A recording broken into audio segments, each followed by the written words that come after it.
Hello et bienvenue sur ce nouvel épisode. Alors aujourd'hui je vais répondre à une question qu'on me pose encore très fréquemment qui est très simple. Alessandra, tu fais comment pour créer autant de contenu? C'est incroyable.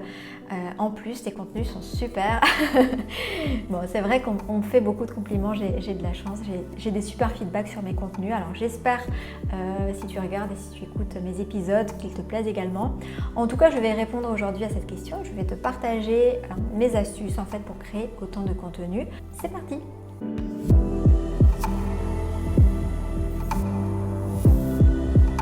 Effectivement, je crée pas mal de contenus, donc c'est des contenus gratuits, c'est des contenus dans lesquels je partage mon expertise, je partage des conseils pour les entrepreneurs donc, qui veulent développer leur activité.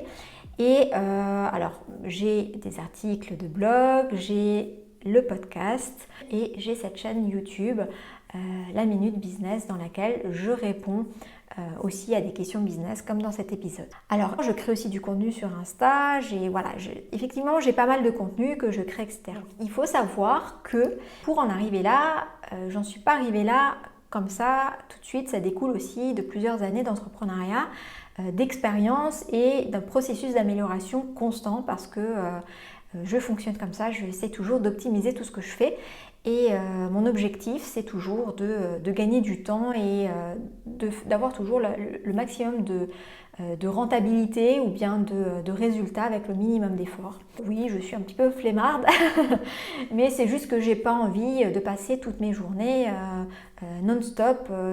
Voilà, je ne suis pas l'entrepreneur qui va travailler 60 heures, 120 heures par semaine pour faire tourner son business, ça m'intéresse pas.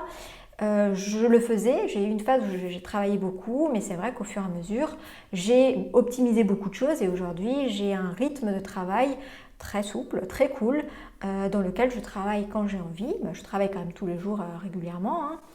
Bon, pas le week-end, pas le soir, et puis pas quand j'ai pas envie, mais voilà, je travaille quand même régulièrement parce que j'aime ça aussi, mais c'est vrai que j'ai une organisation qui me permet d'avoir déjà quasiment 2 mois de contenu d'avance, planifié à l'avance, et qui me permet en fait du coup de travailler quand j'ai envie, de ne pas travailler quand je ne peux pas, quand je suis fatiguée, quand il y a des surprises, ou quand je pars en week-end, ou d'autres choses qui pourraient arriver dans ma vie. Donc ça c'est quand même assez fun, assez agréable, et c'est vrai que vous êtes assez nombreuses à vouloir avoir le même un peu style de vie. Ce que je comprends tout à fait. Et donc, c'est pas compliqué, c'est tout à fait possible. Et donc, je vais te partager aujourd'hui dans cet épisode un petit peu les axes qui vont te permettre d'arriver à ça. Donc, tout d'abord, pour créer du contenu facilement et abondamment, il faut avoir une cible bien définie.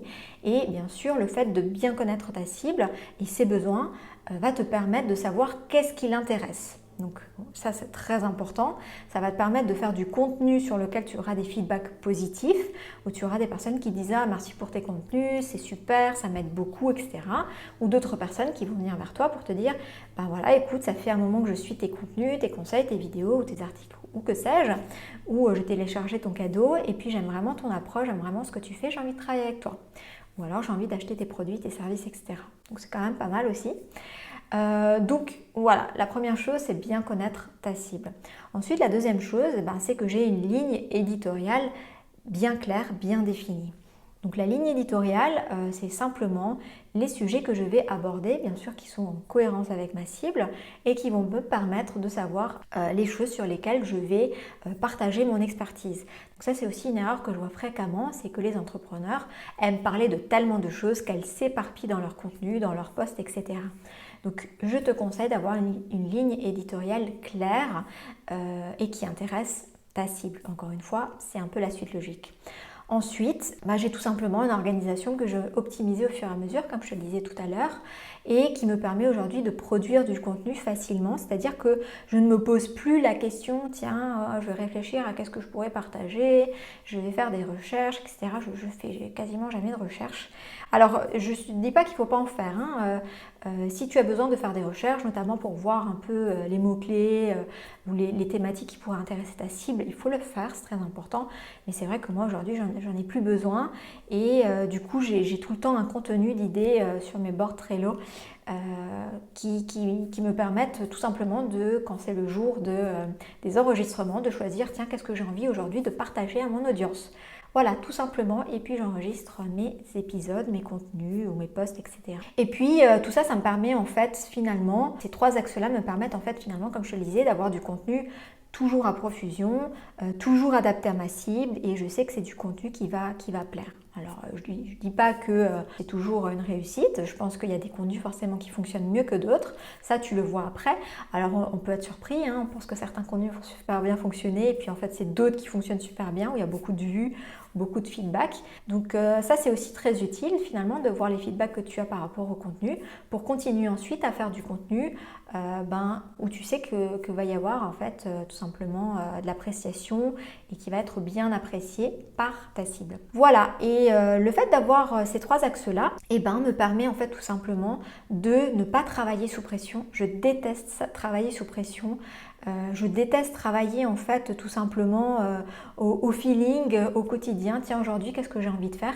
Alors je le fais aussi, mais le fait d'avoir une organisation derrière, des supports et d'avoir tout le nécessaire, c'est-à-dire les idées de contenu, qu'est-ce que je vais faire et qu'est-ce que je dois faire et comment je dois le faire, avec des process bien clairs, ça me permet vraiment de me faire gagner du temps énormément. J'ai gagné comme ça...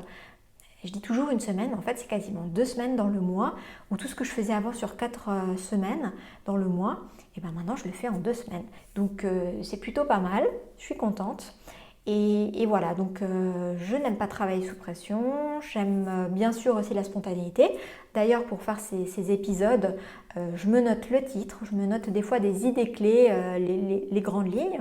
Mais après, voilà, je ne sais pas si tu le vois, mais je laisse vraiment parler mon expertise, je me fais confiance.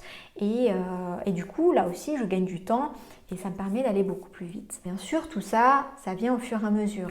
Au début, voilà, je suis aussi passée par les phases où j'arrivais pas à faire les vidéos comme je l'ai fait aujourd'hui, les épisodes comme je l'ai fait aujourd'hui. Ça, c'est tout à fait normal et tu vas aussi passer par une phase d'apprentissage dans laquelle c'est en faisant que tu vas t'améliorer, gagner en facilité pour faire toi aussi tous tes contenus. Alors voilà, je t'ai partagé mes petites astuces, mes petits tips. Bien sûr, je montre aux femmes entrepreneurs comment faire ça dans mes accompagnements, dans mes coachings. Donc si ça t'intéresse, tu peux bien sûr regarder un petit peu mon approche et ce que je propose. Et puis j'espère en tout cas que cet épisode t'a plu et qu'il va t'aider à y voir plus clair pour que toi aussi tu puisses créer des contenus plus facilement. Et puis je te dis à la semaine prochaine pour l'épisode de la semaine prochaine. En attendant, je te souhaite tout bon comme d'habitude. Ciao ciao!